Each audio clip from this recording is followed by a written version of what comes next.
എന്താ എന്താ പിന്നതൈലം അച്ഛൻ തന്നു വിട്ടതാ. ഏതച്ഛൻ? നായർ വൈദ്യര്. പട്ടിയെ പിടിക്കാൻ ഓടിയപ്പോ വല്ല പരിക്കും പറ്റിട്ടുണ്ടോന്ന് കരുതി പിന്നതൈലം. പിന്നതൈലം നിന്റെ അച്ഛനോടെ കൊടുക്ക്. വേണേ കുറച്ച് കുടിച്ചോളാൻ പറ. മേലാൽ ഈ ക്യാമ്പിനകത്ത് കണ്ടുപോയി അടിച്ച് പോച്ചകളെ ഞാൻ പൊയ്ക്കോ. പട്ടാഭിരാമനല്ല, വട്ടാഭിരാമന.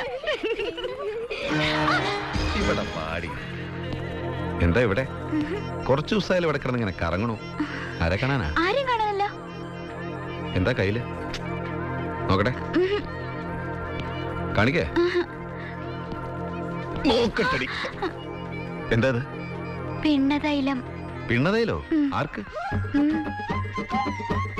എനിക്കാ. ഇവിടേക്ക് ഇങ്ങനെ പുരട്ടാനാ ആണോ? പട്ടിയെ പിടിക്കാൻ ഓടിയപ്പോ എന്തെങ്കിലും പരിക്ക് പറ്റിയിട്ടുണ്ടാവെന്ന് കരുതി. നല്ലതാ, തേച്ച് കുളിച്ചാ മതി. പോവല്ലേ, ഇത് പുരട്ട ഒരു കൈ കൂടെ വേണ്ടേ? എന്താ പിണ്ണതൈലം ഇത് പുരട്ടിയ ഫുൾ പെയിൻ പോവും ബോഡിയിലെ. പിന്നെ പോവും. ലോക ചരിത്രത്തിൽ ആദ്യമായിട്ടാണ് ഒരു കാമുകി കാമുകന് പിണ്ണതൈലം പ്രണയോപഹാരമായിട്ട് കൊടുത്തിരിക്കുന്നത്. അതാണോ? ഞാൻ സഹിച്ചു.